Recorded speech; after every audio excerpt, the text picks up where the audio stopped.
Welcome back to my channel Furqan food secret. आज आपके साथ बहुत ही मज़ेदार रेसिपी शेयर करने जा रही हूँ।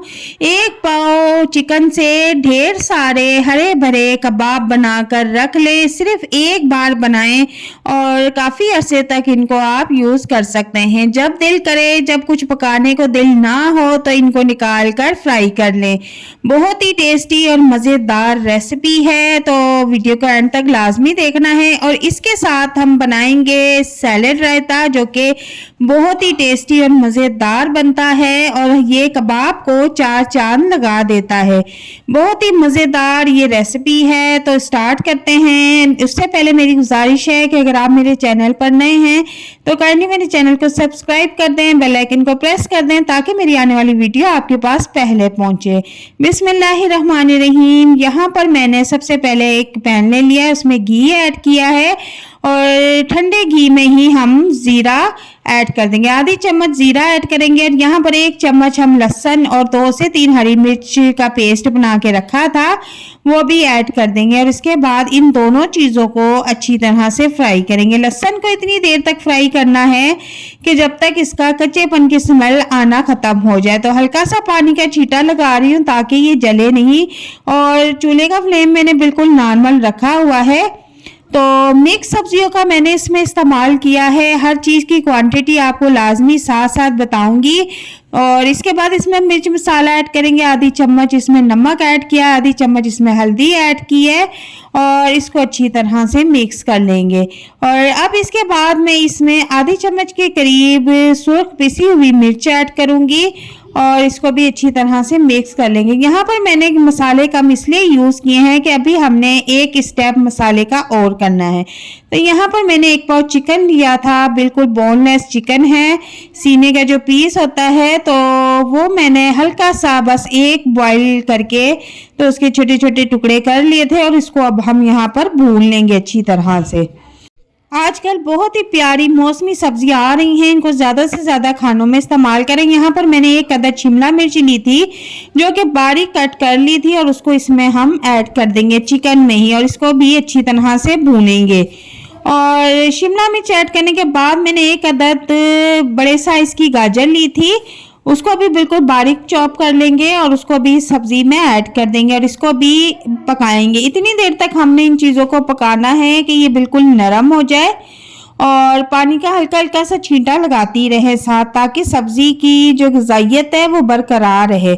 इस तरह से हम फुल फ्लेम पे पकाएंगे तो ये जल जाएंगी, इसकी ग़िज़ाइयत जायका ख़त्म हो जाएगा। अब यहाँ पर 1 प्याली मैंने बंद गोभी ली है जिसे कैबेज कहा जाता है, तो इसको भी सब्जियों में डाल के अच्छी तरह से भून लेंगे। जस्ट सब्जियां आपने इतनी देर तक भूननी है जब तक से ये थोड़ी सी नरम पड़ जाए, सोते हो जाए। तो यहाँ पर आप देख सकते हैं कि सारी सब्जियां नरम हो चुकी हैं। और अब यहाँ पर मैंने तकरीबन 4 अदद बड़े साइज़ के आलू लिए थे, इनको बॉईल करके इनको मैश कर लिया है। और मैश आलूओं को अब इन सब्जियों में ऐड कर देंगे। सब्जियों में ऐड करने के बाद इसको खूब सब्जियों में अच्छी तरह से हम मिक्स कर लेंगे।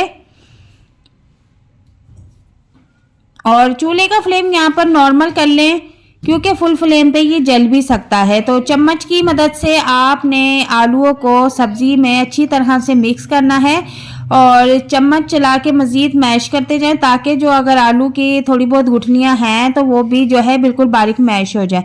तो यहाँ पर देख सकते हैं कि सब कुछ अच्छी तरह से मिक्स हो चुका है। तो यहाँ पर मैंने चूल्हे का फ्लेम जो है वो ऑफ़ कर दिया है और अब इसको हम ठंडा होने के लिए छोड़ देंगे। कुछ मसाले हैं जो इसके बाद हम इसमें फिर ऐड करेंगे, लेकिन फ़िलहाल ये बहुत ज़्यादा गर्म है तो इसको ठंडा होने के लिए हम रख देंगे। अब यहाँ पर थोड़े से मसाले फिर ऐड कर लेंगे। नमक इसमें कम था तो थोड़ा टेस्ट के मुताबिक मैंने और ऐड कर दिया है। और यहाँ पर मैंने साबुत धनिया हल्का सा क्रश कर लिया है, उसको भी इसमें 1 चम्मच ऐड कर देंगे। इसके बाद मैं इसमें कुटी हुई मिर्च, जिसको दड़ा मिर्च भी कहते हैं, 1 से 1.5 चम्मच वो भी इसमें ऐड कर दूंगी। हरा धनिया इसमें ऐड कर देंगे। अच्छी तरह से हरा धनिया वॉश कर लेना ताकि इसमें जो मिट्टी है वो निकल जाए। और अब इसको अच्छी तरह से मिक्स कर लेंगे, लेकिन ये अभी तक बहुत गर्म है तो हाथ जलने का डर है, तो आप चम्मच की मदद से इसको अच्छी तरह से मिक्स कर लें। बहुत ही मज़े की खुशबू आ रही है, लेकिन ये देखने में ही मज़ेदार नहीं, ये खाने में भी बहुत टेस्टी है। जब आप इसको एक बार बनाएंगे ना तो हर बार बनाकर इसको स्टोर करेंगे। तो आप ये एक बार बना लें और बच्चों को लंच बॉक्स में भी रोज़ाना दे सकते हैं। तो अब यहाँ पर हम इसके कबाब बनाना शुरू कर देंगे। कबाब आप जिस तरह की साइज़ पसंद करती हैं उस हिसाब से बना लें। तो मैं आपको 1 या 2 बनाकर दिखा देती हूँ कि मैंने किस साइज़ का कबाब बनाया है। हल्का सा हाथों को ऑयल लगा लें, तो फिर ये है कि आपके हाथों को इसका जो बैटर है वो चिपकेगा नहीं। तो यहाँ पर देखें कि मैंने इस साइज़ का जो है कबाब बना के रखा है। बहुत ही आसान तरीका है। मौसमी सब्जियों का सीज़न है तो आप मौसमी सब्जियां जो है हर रेसिपी में इस्तेमाल करें। अगर आपके बच्चे सब्जियां नहीं खाते तो उनको इस तरीके से बनाकर दें, कुछ डिफरेंट स्टाइल से, ताकि वो भी शौक़ से खाएं। अब मेरे घर में जो बच्चे हैं, अगर मैं सादी सब्ज़ी पकाऊं तो नहीं खाते, लेकिन उन्हीं सब्जियों को अगर मैं इस तरह कबाब की शेप में बनाऊं तो वो इतने शौक़ से खाते हैं।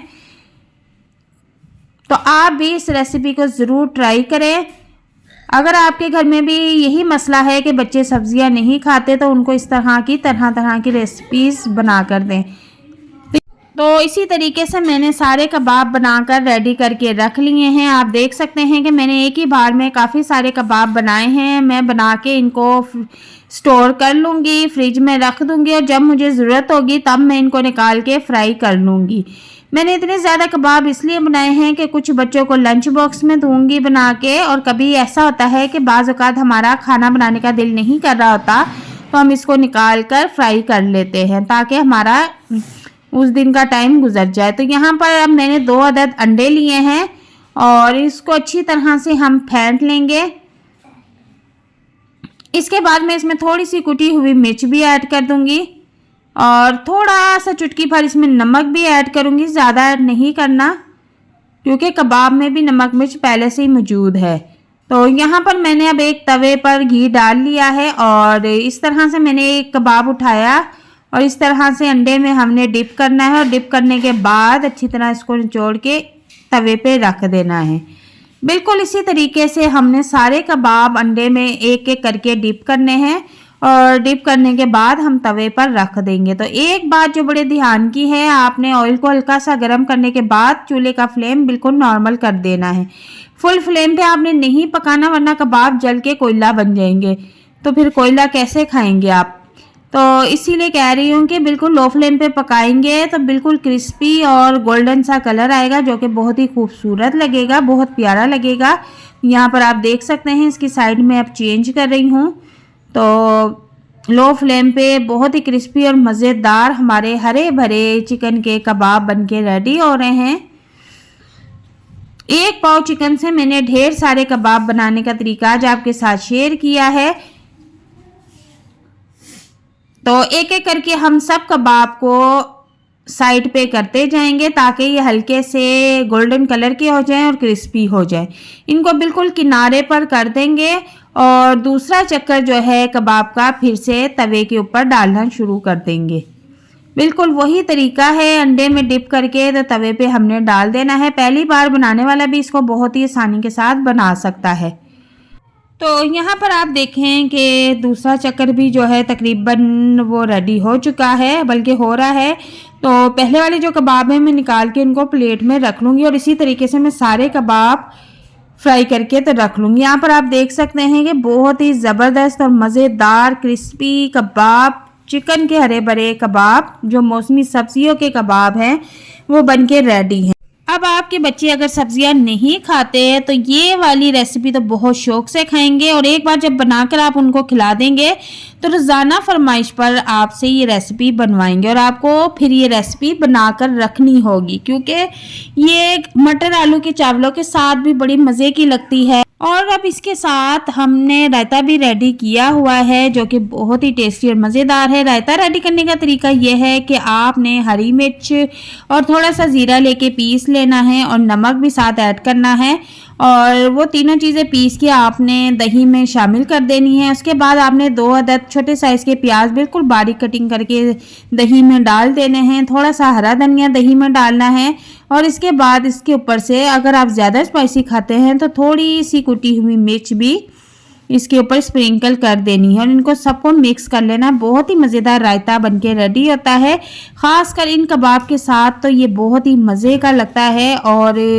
यकीन करें जब ये दोनों चीज़ें बना के अपनी फैमिली के पास रखेंगी तो यकीन करें 2 के बजाय 4 रोटियां खा जाएंगी। ये इतना टेस्टी और मज़ेदार लंच लगता है कि दिल करता है कि बस बार बार यही खाते रहें। तो बहुत ही टेस्टी और मज़ेदार रेसिपी आज आपके साथ शेयर की है। अगर आपको थोड़ी सी भी मेरी वीडियो पसंद आई है तो मुझे कमेंट बॉक्स में लाजमी बताइएगा, और किस किस सिटी से आप मेरी वीडियो को वॉच कर रहे हैं या किस किस कंट्री से मेरी वीडियो को वॉच कर रहे हैं मुझे SMS करके लाजमी बताइए। मिलते हैं नेक्स्ट वीडियो में एक नई और मज़ेदार रेसिपी के साथ। तब तक के लिए इजाज़त चाहती हूँ। अपना ख्याल रखिएगा। अल्लाह हाफिज़।